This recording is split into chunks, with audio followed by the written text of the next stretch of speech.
Look, we are here. We are here. We are here.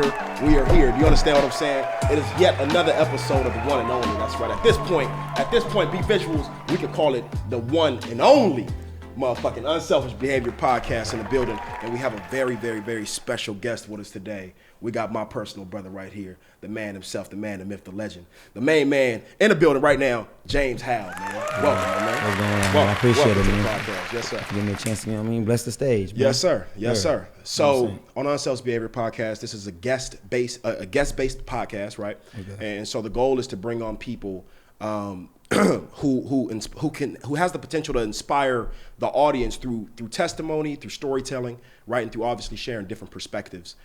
Usually when I have a guest on, I like to open up the floor and just allow them to be able to set the foundation for who they are, what they stand for, a little bit about themselves and what they do. So if you can just talk to the people who don't know you, let them know who you are, what you do, and just kind of like what your mission is and what you stand for. No, most definitely, man. Once again, man, I'm grateful for allowing me to be on the stage. Let me my hand hanging around right here. Oh, my God. Yes, sir. You know what we got to do. I just got to always acknowledge that. Absolutely. Because I'm truly indebted. Absolutely. For sure. Absolutely. But yeah, man, I'm James Howell, man, 5'4" on a good day. Shortest guy in the world to run one lap in 45 seconds. Ran in 2016 Olympics. But hey, that was just the beginning. I started a company called SIA Fitness, which stands for Convenient Fun Fitness. People like conveniency. Never heard anybody say I'm having too much fun, I don't want to do anymore. Fitness ain't nothing but a buzzword. Facts. Right? Man, been around 4 years and already in 40 schools. Wow. Catch that thought right there. Because like it used to be a thought, but now it's like I'm living it's it. Here. Right? Like 4 years ago, right? 0 schools. Now we speed up the process 4 years later, we're in 40 schools. Love it. By choice, because again, we taking that in and out Chick-fil-A approach. There we go. We don't want to spread ourselves too thin. Yeah. We don't make sure we always giving them some substance. Love it. So that's where I'm at with it right there. But yeah, that's who I am, man. Love it. CEO and founder. You know? There we go. That's what I'm saying. And how old are you, James? Man, 26. 26. So you 2 years younger than me. So like, and it's funny because when I first met you, I'm like, yo, this brother, like, remember we talked about the mirror reflection. Yes, love. And you were talking a lot about manifestation. That's right. See, I pay attention. You was talking about The Secret. You was talking about law of attraction. That's you was right. talking about things like that. It's funny because you're not the only guest who's now come on this show that's familiar with how the law of attraction works. Talk to me a little bit about what you've learned in that realm and just kind of like manifestation, what it means to you and how you utilize it in your day-to-day life. Man, I just came off reading Power vs. Force. Yes, sir. I just came off reading Power vs. Force. Yeah. So I'm like, hey, I want to operate at my maximum potential, right? Yep. Like, to that magnitude of Gandhi. Yep. Right? Nelson Mandela, those type of individuals who just like had so much energy, so much power in them that they had to die. Just like the late Nipsey Hussle, he had to go. He had too much. He had to go. It sucks the way obviously it went down. Right. However, he was moving in his full-fledged potential. He couldn't keep it inside of his body anymore. He had to go. Got you. So like I always felt like at a young age, like it sucks. Sometimes it makes me want to cry at times, but like I'm here. Gotcha. I'm present. Gotcha. They done messed around with the African American brother in this educational system. Talk about it. And I'm gonna reveal the truth. And once I continue to reveal the truth, we gotta take that man out. But I'll be operating at my maximal potential, my maximal power. Maybe at 800, 900, 1,000. Only Jesus reaches 1,000. Come on. Okay? Come on. Follow me now. Love it. Only Jesus reached 1,000. Wow. Right? Yep. Gandhi was somewhere around 850, maybe 900. Got you. I'm telling you. When you say these numbers, what are you speaking in regards to? I'm speaking in regards of just majority of individuals are walking around at 100 points, I'll say. It's like on a 1,000-point scale, right? Love it. Majority of individuals are not maximizing their full potential because they're distracted, right? They're distracted. Social media, which is cool because it's today's present, right? Yep. Relationships, right? Because you got to have relationships, of course, but like the right relationships. Right. That's going to allow you to maximize your full potential, right? Most individuals are not even seeking or searching for the purpose. Like, I just need to get a job. So I need to pay my bills. That's right. Which is cool because we got to pay bills. We can't eat leaves. Of course. Right? We can't eat leaves. However, right, during the process of seeking our full potential, we need to be seeking our purpose. Love it. Right? Are you one to believe? Because I'm huge on purpose, and I know you've been following me now for a minute. You be showing mad love on my page. Man. Oh, hey, look, real. Hey, I'm a real nigga, man. Like, so, like, you, bro. I'm not one of those individuals gonna be like, oh yeah, what's up, man? We gonna link up. No, like, we gonna really link up. That part. We gonna really link up. That part. That's what we gonna do. Break bread organically. And it's beautiful because social media is awesome because it allows you to touch people who you never met before. 100%. For me, I'm huge on telling people. A huge part of my message is not only one about perspective, but it's one about purpose. Purpose is like the driving force for my ultimate message. It's to understand the difference between pursuing your dreams and submitting to your purpose. At what point in your journey did you realize that the type of work that you're doing is in alignment with your purpose? At what point in your life did you become aware of your calling? Right, I think the purpose is in a complete alignment with what your calling is and what you were sent here to do. Right, at what point did it hit you like, aha, this is what it is? Man, honestly, 2012, man. Love it. 2012, man. When I was pursuing my first Olympic run, when I didn't even make the team. Love it. Yep. Didn't make the team. I started telling myself, you know what? Maybe this ain't for me. Maybe this track thing ain't my calling. Maybe this is not my purpose, right? But all he was saying was I wasn't ready.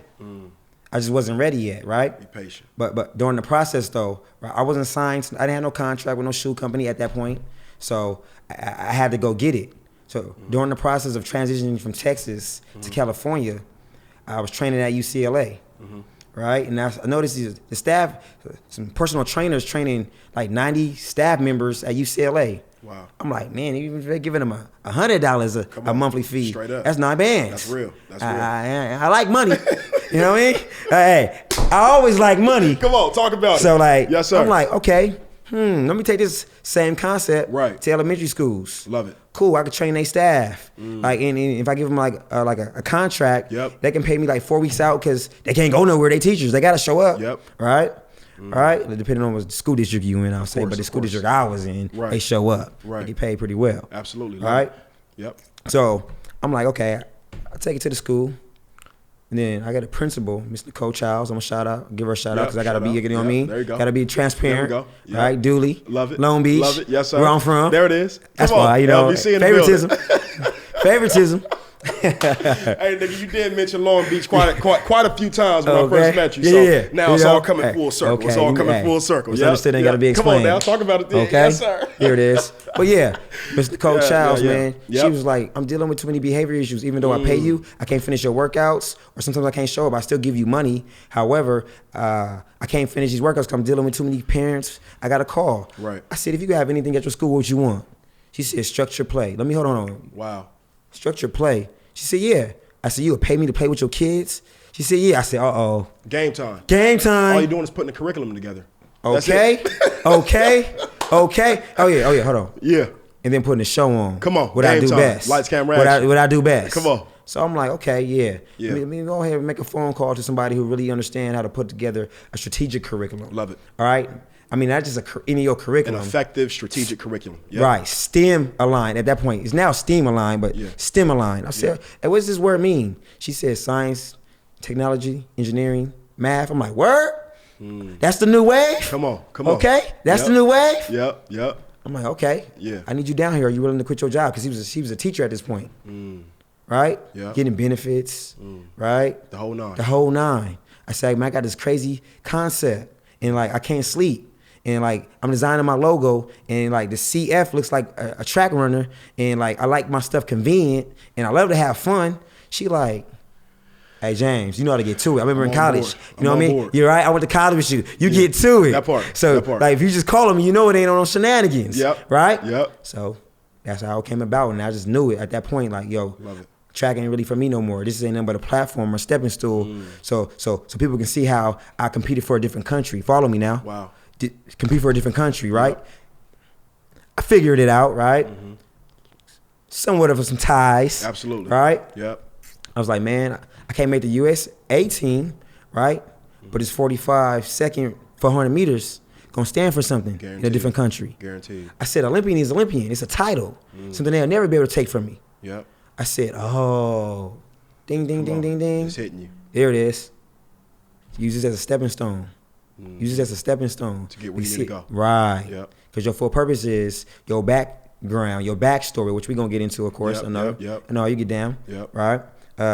Your backstory. And once you get in this educational system, you reveal the truth. It's ball game. Right. Who was the first individual who created the shoe line, right? Oh, no, it wasn't that man. It was this man.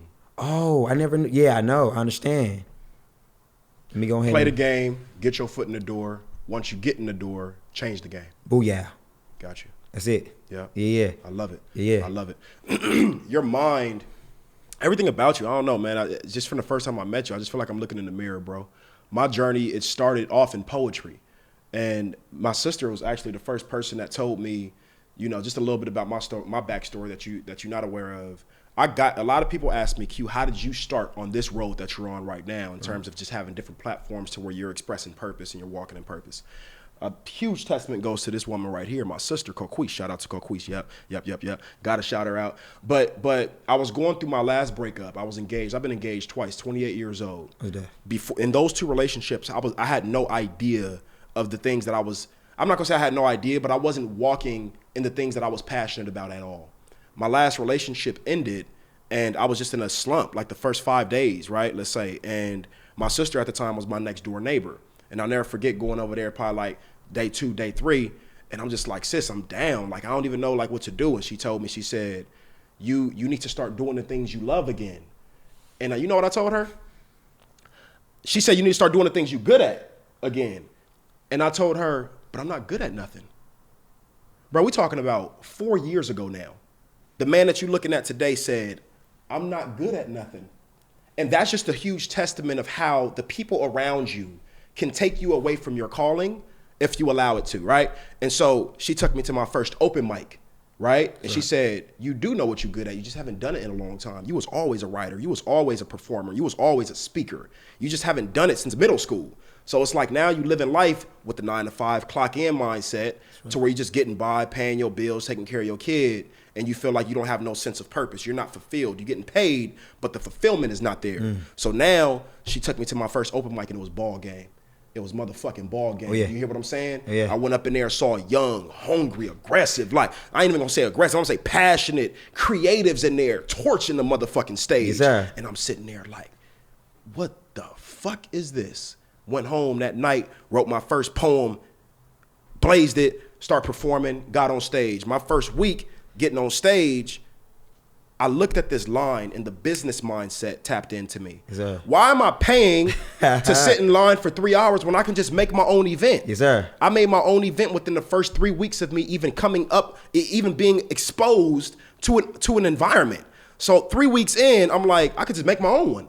And so I made my own open mic, and then I started doing open mics, and then I started hosting my own open mic. So now I'm jumping into it. So anyway, that's how my journey started. For you, I'm curious to hear about what is your message to the people out here who is living in that mindset of just clocking in, getting their money. They're not really feeling the fulfillment. They're not too focused on what makes them happy. And what I mean by that is I know a lot of people, and I'm sure you do as well, who have the money, but they don't have no time with their family. They've completely abandoned the things that they're passionate about. They got a bunch of money, but they have no fulfillment. And it's a lot of people that's stuck in that, and they've convinced themselves of that mindset being okay, getting to the bag and not getting to the happiness. What's the difference for you in that, and what's the ultimate message that you want to get across to people in regards to how important it is for you to have that fulfillment to go along with actually having the finances of what you do? To be honest with you, I mean, I done experienced both emotions. Love it. Right? And I have my times today when I'm experiencing those both emotions. Because you had those times when you like, man, I see myself on the Forbes list. So when you see yourself on the Forbes list, you like, man, hey, I'm about to get to it. I mean, I know I'm supposed to link up with my moms. I know I'm supposed to link up with the homies. I know I'm about to get to it. All that's on hold. Oh my, babe, you said we going to the movies, man. Miss me with that. Miss me with that.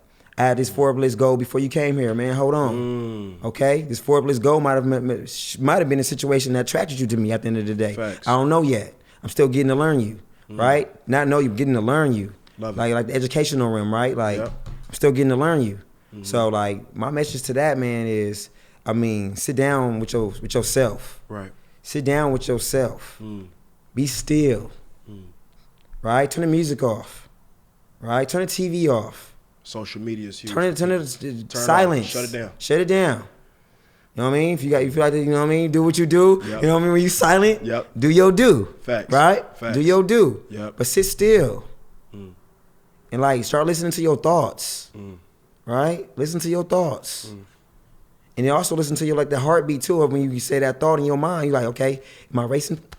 Am I like, okay, I gotta do this, or it's just something that like I might have heard, and it's just like going through one ear out the other. Being present with what emotions come up. That's right. With the thought. That's right. That's huge. Being in tuned. Yeah. Right. Being conscious. Being mindful. Yeah. Right.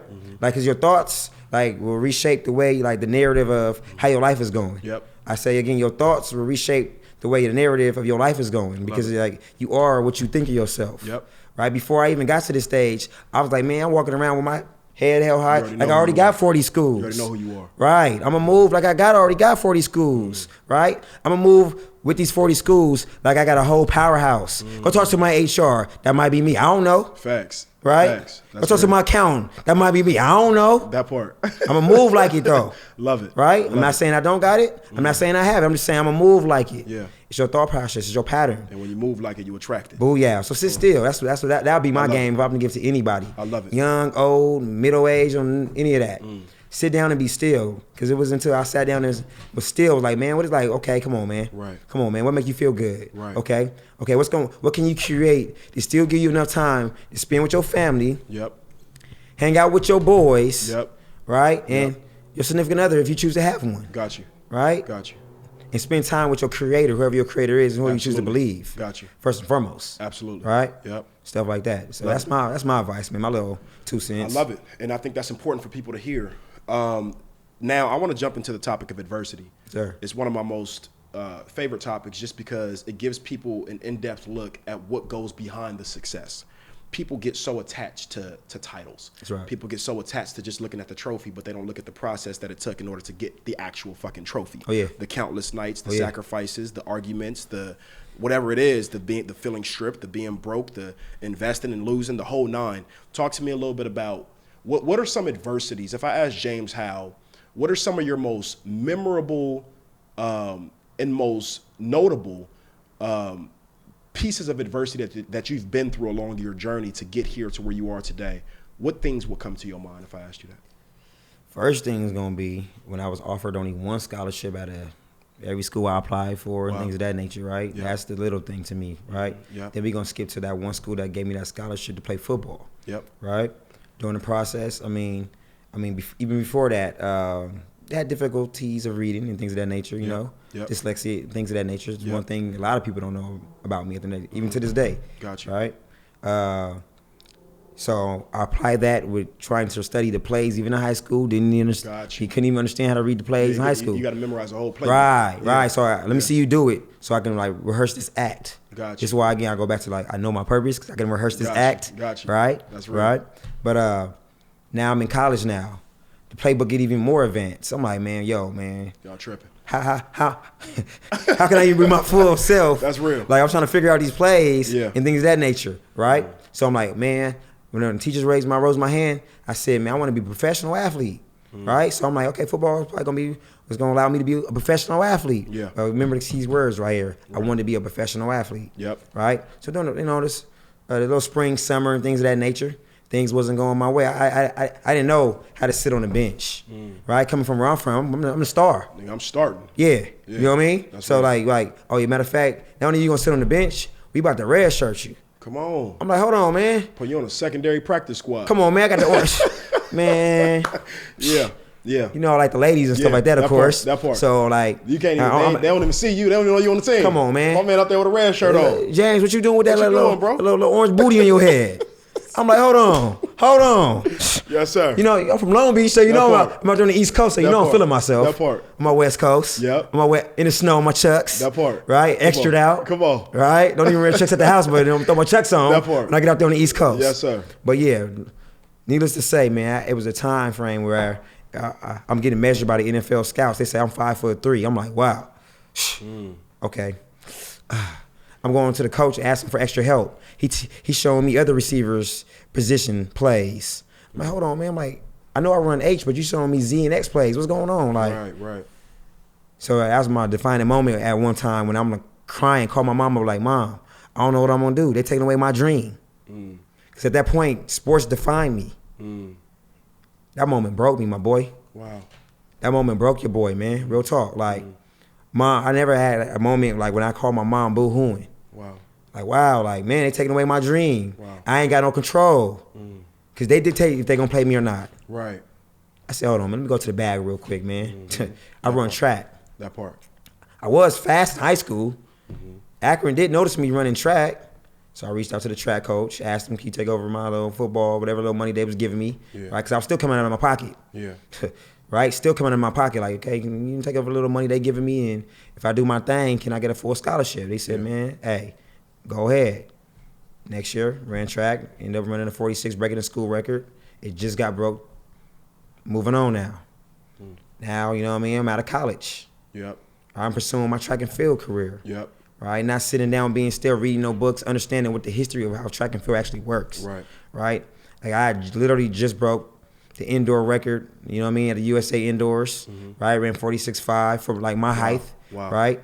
Right. I'm like, okay, I'm on now. I'm about to get ready to sign me a shoe deal. Yep. They notice you now. Yeah. Big time. 2 days later, still no phone call. Nothing.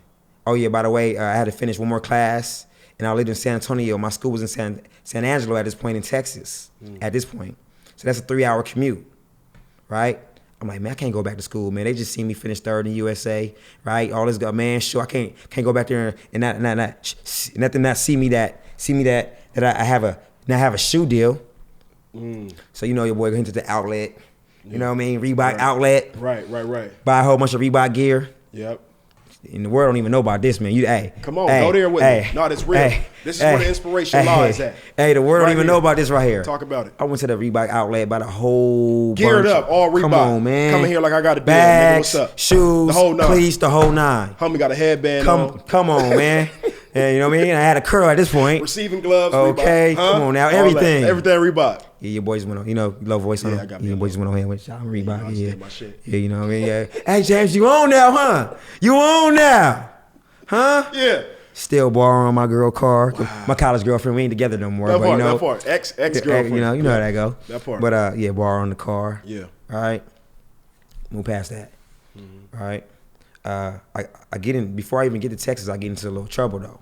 Yeah. All right, because we got to, you know what I mean, before I even got there, you know what I mean, you know what I mean? Yeah. This is the narrative about like why I'm in Texas now, because I started in Ohio, graduated in Texas. Got you. Right, so yeah, man, on the outside looking in, the way I present myself, right, like this gentleman ain't never been through nothing. He maybe a SpongeBob SquarePants. Yeah. Right? Right. So it was that year right before 2012, right? Right. Right? I see myself after I get done with a little recruiting visit over there in Long Beach State. Not Long Beach State, hold on, Cal State, LA. I'm sorry, I stand corrected. You know, homie hit me up like, hey man, I got a little play.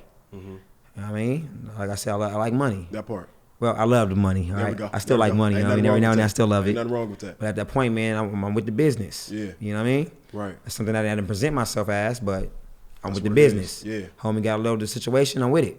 Yeah. All right? Yep. So 30 minutes later after our recruit visit, I find myself in Westwood. All right? All right? I'm with the business. All right? Catch myself in an uncomfortable situation. Yep. All right? Yep. You know, I had a couple of individuals around me, you know, no name said. Of course. Right? You know, that is. But yeah. 2 days later, doing my due, step outside, see the cops to my left of me. I'm like, nah, I ain't going out right now, man. That's weird. Right. I'm cool. Right. Doing my due. Right. You know, still running track, still running fast. Doing your thing. Yeah. Yep. Doing my due though. Yep. So, give it about 10, 15 minutes. Look out, cop gone. I'm like, cool for sure. Homie hit me up like, hey, pull up on me. Let's go to the swap meet, man. Go get some, you know what I mean? Grab some teas real quick, get popping for the night. I'm like, say no more. All right? Yep. On my way there though, like I'm driving, and like on the opposite side of me, right, going the other way, I keep seeing a whole bunch of cops. I'm like, man, what, like, this is weird, bro. Like, you know what I mean? Like, this is weird, bro. Yeah. Wow. Yeah. Right? Yeah. I'm like, okay, cool, whatever, man. Whatever, I ain't tripping, bro. We finna go hit the swap meet. Facts. Regular smuggler stuff that we always do. Right. Right? So I get there, walk upstairs, chop it up with the homie fella. We chopping it up maybe no longer than 5 minutes. Yep. I mean, I'm hearing helicopters all over the, you know what I mean, the little demo. At this point, you got to be a little nervous. Yeah, I'm like, man, this is tricky, bro. Yeah, this shit weird. Right? I'm like, hey, bro. Hey, when I was coming here, man, like I passed a whole bunch of cops, man. Then it's like how ironic I hear this helicopter. He like, nah, bro, you tripping, bro. Like, tripping, bro. Man, you know where we at, bro. You know what I mean? Straight. Yeah. Right. You know what I mean? I'm like, man, bro. That's regular shit. They ain't worried about us. Right. Yeah. Like, nah, bro, like, nah. Something don't feel right. Right. Yeah. You know what I mean? Because my mom's prior to that, like, whoop-de-whoop, keep driving up in the cul-de-sac. I'm like, okay. You know what I mean? Right. Cool, whatever. Right. All right? So, we step outside. First, the Mexican pull up on me, right? I'm like, hold on. Like, I'm going to get on real quick. He got the gun drawn out. I'm like, hold on. Police? Yeah. Gotcha. You know, police. I mean, I can't leave that out. Sorry about that. Of course, yeah. I'm thinking it's a nigga robbing you at this point. I'm like, hold on, nigga, this is a twist. Okay, bet. No. So I'm like, I'm about to get on, bro. Like about the book. You know what I mean? Then the African American gentleman, pull up on me. Yep. I'm like, get down. I'm like, wow. It's real. Yeah. You know what I mean? Yeah. So it was one of those moments where it's like, damn, bro. You made that decision, bro. Yep. You got to deal with it. Yep. So now I'm having this conversation with my man. He got the pictures and all that good stuff, right? Yep. All this allegedly, right? Because I don't want to go in depth about it. If you want to talk, of course, you know what I mean? All that, you know? Yep. Allegedly, whoop-de-whoop. I'm like, okay. All right? Yep. I don't know nothing about that. That part. All right? So I'm like, man, bro. Now I'm talking to him like, man, I just broke the school record, man. Akron University, you can Google my name, right? Same thing, when I first met you, you know what I mean? Of course. All right, still cocky on that end, right? Yeah. But, like, Google me, man. Like, nah, man, whoop-de-whoop-de-whoop. Nah, I don't move like that. Yeah. All right? Yeah. I don't care about none of that. That's what he said. I don't care about none of that. Yeah, you're like, fuck that, nigga. Yeah. They got you tied to such and such. I'm like, oh, yeah? Wow. Yeah. That's real. Those moments, I feel like every great has a moment, right? Yeah. You hear the stories, you read the stories, you listen to the stories of people who are on a certain spectrum, on a certain level. And they all have that something happened, whether it was homelessness, whether it was them going to prison, whether it was them losing a loved one, whether it was them battling a severe illness. There was something that I feel every great goes through. Do you feel like that moment, obviously we know the foundation of it without going into any more, real depths of the situation. Do you feel like that moment changed you in regards to how you started moving in your purpose, right? Well, did you look at it as kind of like a wake-up call from God? Like, son, wake up. Like, or how did you view it? Man, I feel like like 3 strikes you out. Yeah. That was my second. At that point, that was my second one. Yeah. Because before that, you know what I mean? Wild boy. I was, Wild boy James. Running it up over there in Akron University. And then, Got you know what I mean? So. Got you. So I literally just got off the phone with my man who was involved in the same situation, right? Life ain't fair. Yep. Same situation. Life ain't fair. Yep. So I just got off the phone with him. Yeah. Right? Yep. So I feel like I'm forever indebted, like the Apostle Paul. Got you. I feel like I'm forever indebted. Mm-hmm. So I know if I was to have an opportunity to resurface back into the real world, I knew I'm forever indebted. Got you. So no matter what, no matter how painful it is, no matter those nights when I was taking those cold showers, those nights where the individual who chose to relocate for my dream, 6 months of no pay, we literally living off her, obviously when you quit your job, you know what I mean, you get your little money, whatever the case may be, living off her money, off my dream, her money. Follow me now. Got you. Her money, my dream. Mm-hmm. Cold showers. Yep. Saying believe in me. Got you. Not even understanding what purchasing orders were. I'm forever indebted, man. Yeah. I know. That's and you walk with it too. Oh yeah. You walk with a spirit of gratitude, a spirit of humility. And I think it's a testament to your experiences. I think it's a testament to what you've been through. When you talk about being forever indebted, you're talking about service of other people. I think that the most powerful business that you can be in is to serve others, right? And for me, that's kind of like what keeps me going. Days to where I was just telling my woman this, like days to where I feel like I don't want to do something or I don't want to go. I think about the people that's going to be impacted by my decision of not going. once you become aware of your purpose, it's very difficult for you to not walk in that, if that makes sense, right? So it's just something, man. 26 years old, having those types of experiences at such a young age, but being so clear, so aware of your purpose. What's next for you? What's something that you're kind of like looking forward to? Where are we going with this? I know obviously we mentioned CF Fitness, you're aware of your purpose and you being of service to, in particular, the youth is what I'm hearing. Oh, yeah. What's next for you? Whether it's from a business perspective, whether it's from a personal perspective, talk to me a little bit about how you're going to take the experiences that you've been through and you're going to apply them towards your next steps. No, most definitely, man.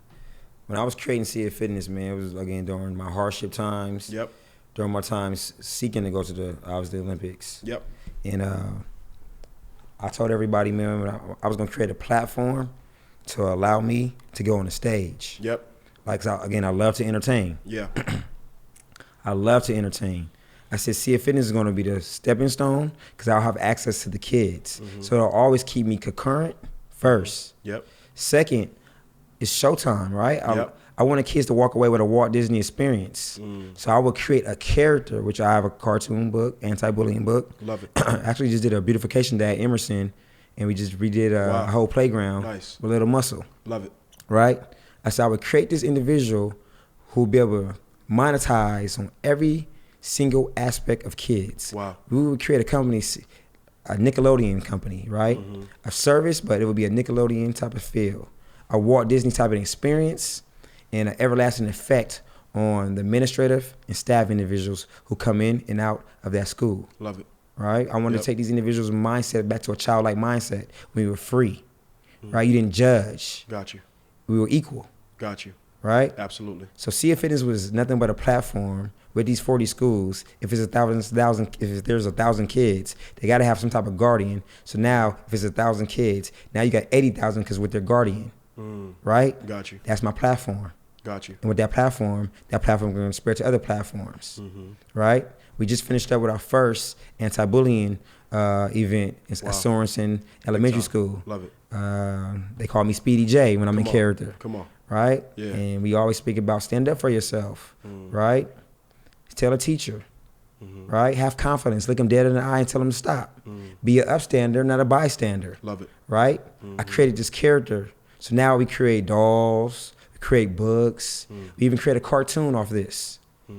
Right? Love it. Because I'm a businessman, not a businessman. Come on now, you sound like my manager, Sonny. Come on now. It's funny, I ain't never heard nobody else say that but her. Okay. She's like, Q, you're not a businessman, you a businessman. I'm like, oh, that's different, that's wild. So studying, you know what I mean, the greats, like the Jay-Z's, you know. That's real. The Warren Buffetts. Yeah. Right? Even the great Nip, man. I mean, just understanding that, like you create off this base, this foundation, and you build. And you build right? off of it. Yep. And you stand for what you believe in. That's right. Right? I think it's important for people to understand what that base is, though. And I always talk to people about the power of impact. Facts. What's the impact of your project?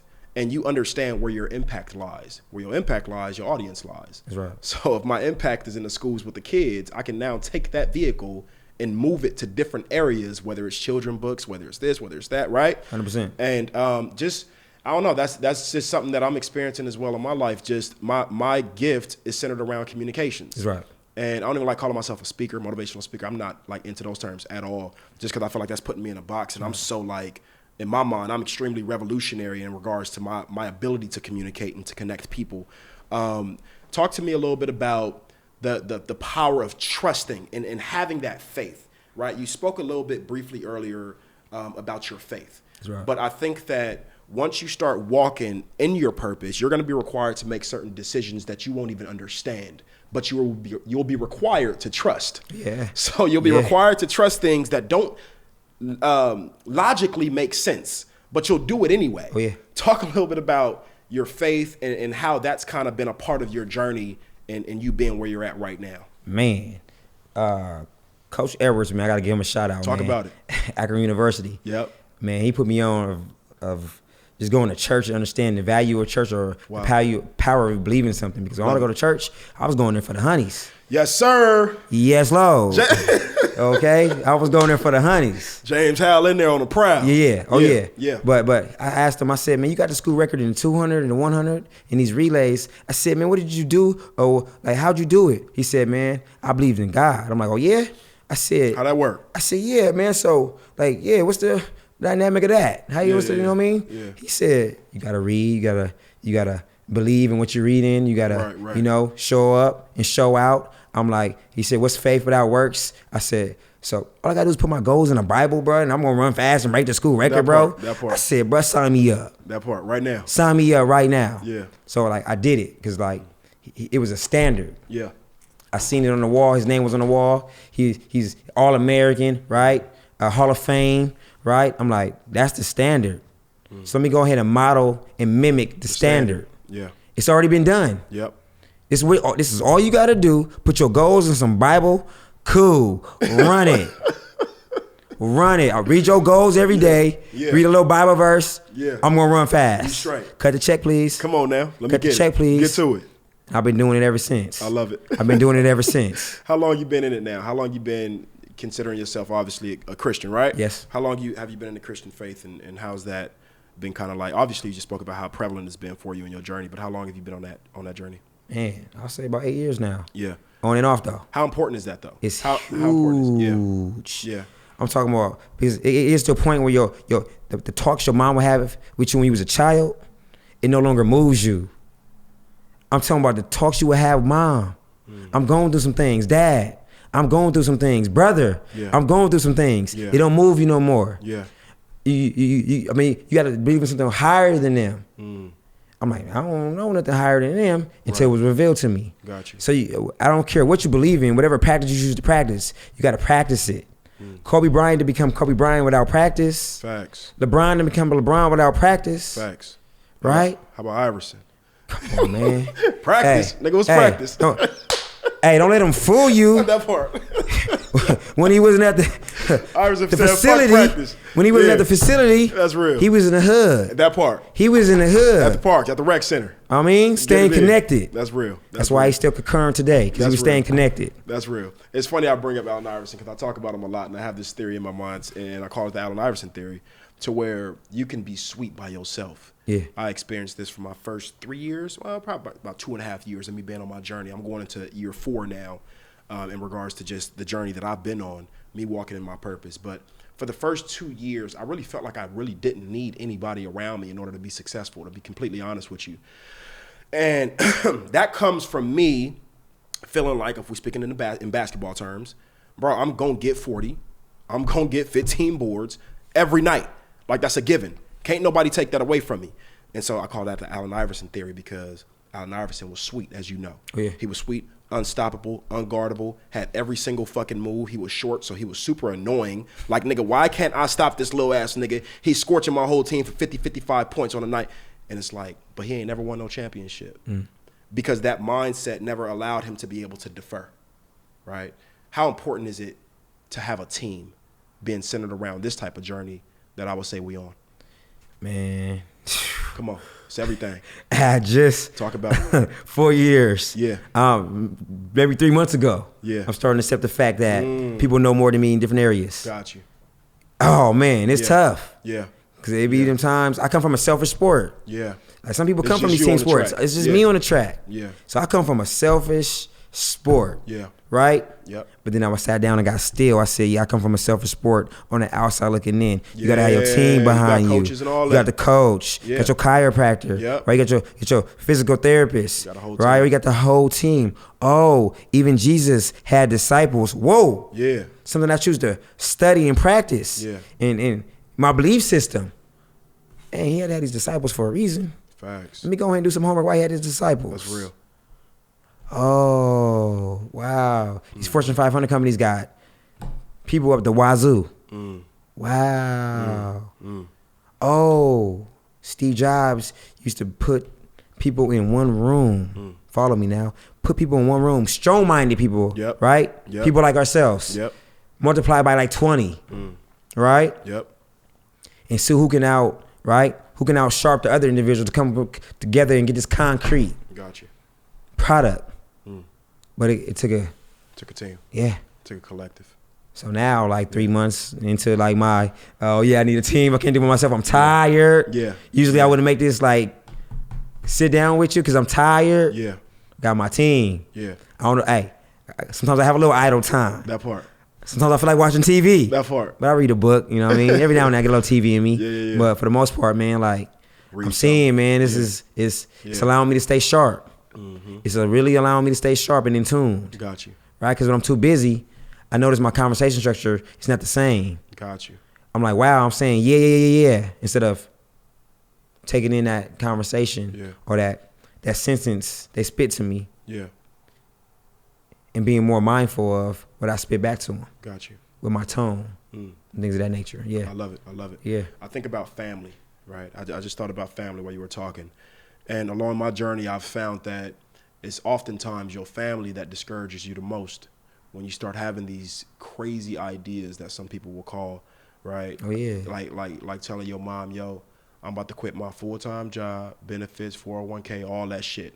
It's out the window in order to put together this structured recess program that I have in my mind. Oh, what's the vision? Man, I envision putting together a curriculum and a program and being able to take it to multiple schools within these inner cities and other schools abroad and being able to have an interactive and engaging experience for students during recess.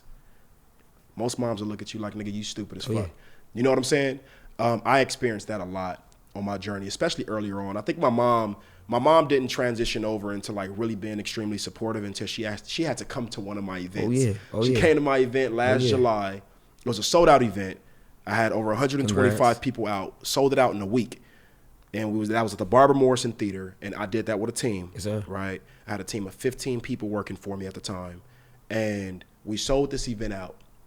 And my mom, she actually brought my mom. I didn't even know my mom was coming. My sister brought my mom through, and I seen her in the audience when I came on stage. Bro, this was my first production that I ever put on. My man was there, BV was there. Lit, right, BV? This event was crazy. Like, bro, till this day, the biggest event that I've ever produced. Like, bro, it's packed wall to motherfucking wall. I felt like everybody in LA was in there, bro. It was lit. So I come out on stage and I see my mom there. And, bro, I immediately, like, broke down.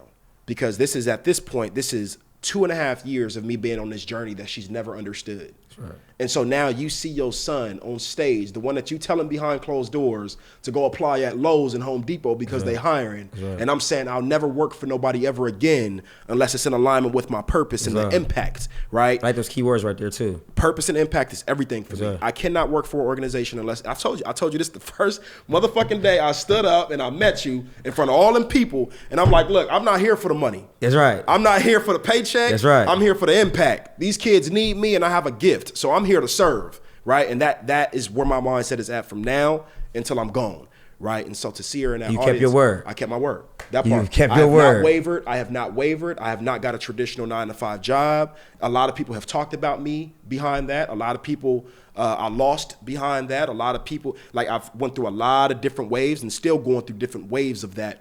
But I definitely kept my word to myself, which was most important to me. Being able to prove to myself that I can do it, even when people telling me that I can't or that it's stupid or that's impossible, right? Oh, yeah. So my mom didn't transition over into like really supporting me until she actually was able to see what I do. And bro, she left bawling, left in tears like, yo, this is crazy. Like, you on stage and people chanting your name and like you're controlling a whole crowd of people with poetry. Oh, yeah. Like I wasn't even speaking back then, bro. I'm performing poetry and I'm hosting and I'm just being myself, right? How important, I bring that up because there's people that are watching this, that are gonna watch this episode, and I want them to be able to understand the importance of shutting out negative energy, negative feedback, negative perceptions from their family. Oh, yeah. A lot of people who get discouraged, it's usually coming from their family, the people who are closest to them. 2-part question. Have you experienced that along your journey, discouragement from your family? And then the second part is, what would you tell people who are going through that right now? Man, to be honest with you, my immediate family, man, they're very supportive because at a young age, I was on my entrepreneur tip. Love it. At a young age, I'm selling my candy. I tried getting a job, fell asleep at the job, got fired. It didn't work for me. That was it. Right? I had in college, I worked at an apartment complex. They gave me free rent. Right? I told them, I said, man, I'm going to show up after practice. Practice comes first. Yep. when I rose my hand as an elementary school kid, I said I was going to be a professional athlete. I became a professional track athlete. So I stayed true to my word. Right?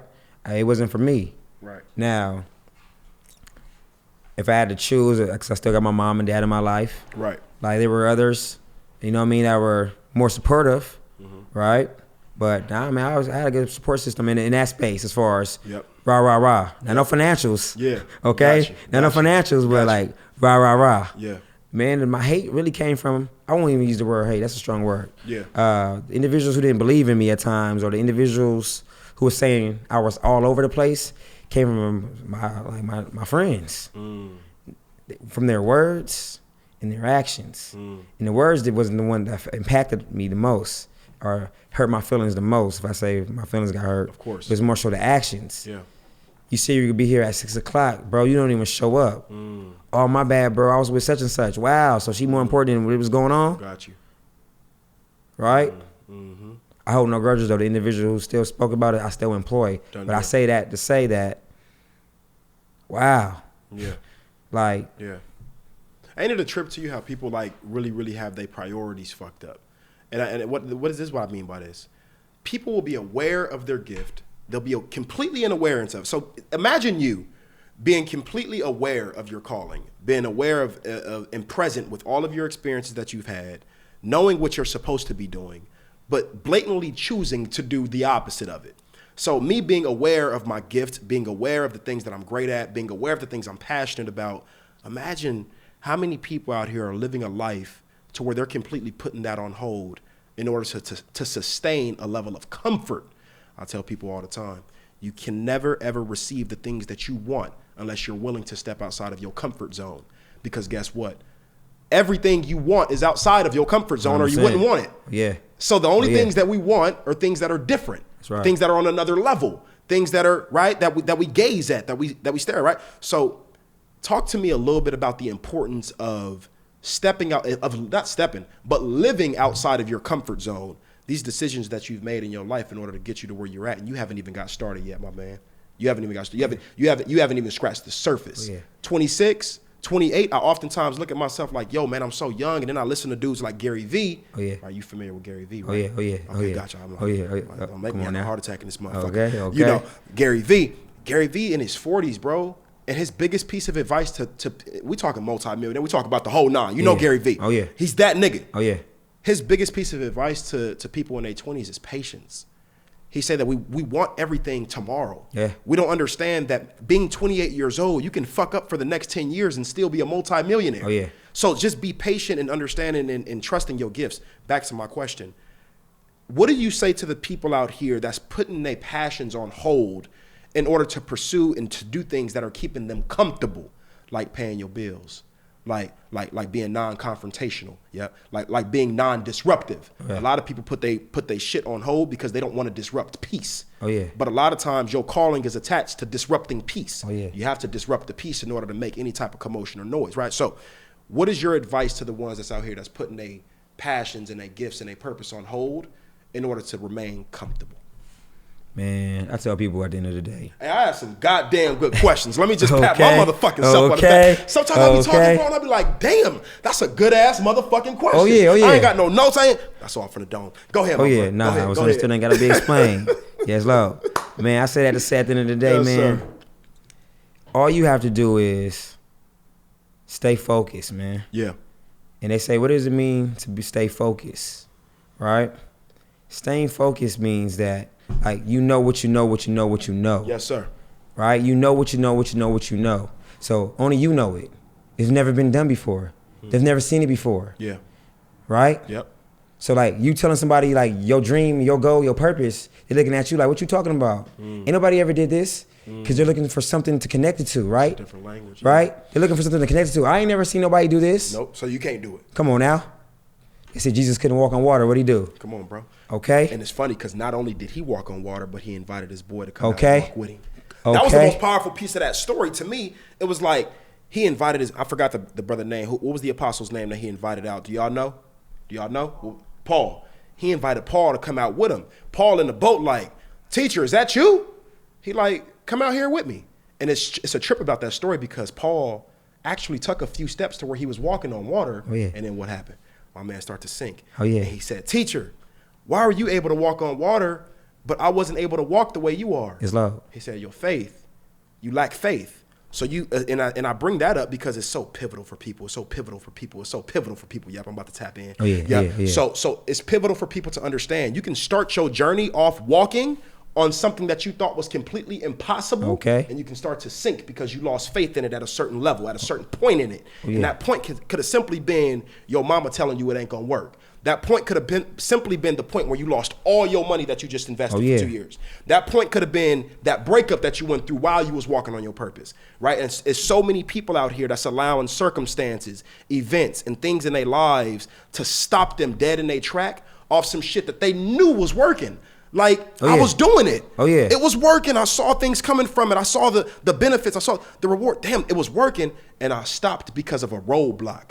And roadblocks are there simply to be ran over and not to like sink you. So look, I just got to say this. I got to say this. It's very, very pivotal. It's important for me because I knew that this interview right here was going to charge me up. Oh, yeah. I knew that it was going to take it to another level. I knew that it was going to bring passion out of me. Yep. I knew that it was something special going to come out of this. And I ain't talking about views. I ain't talking about none of that. I'm talking about two brothers right here with like minds. We both met each other. And the first thing we basically said to each other was, yo, bro, I think I'm looking in the mirror right now. Oh, yeah. Like we speak the same language. It's something about your energy that just reminds me of me. And for me, I think it's very important for people to understand you can build with two young, hungry black men. Oh, yeah. Yeah, I got to say that. Oh, yeah. I got to say that because we live in an age right now to where we can get so caught up in the negative shit that's going on and we can bypass the actual positive shit that's going on. So I just want to thank you for not only coming on the show, but being willing to build with your main man, King Q. And it's only the beginning.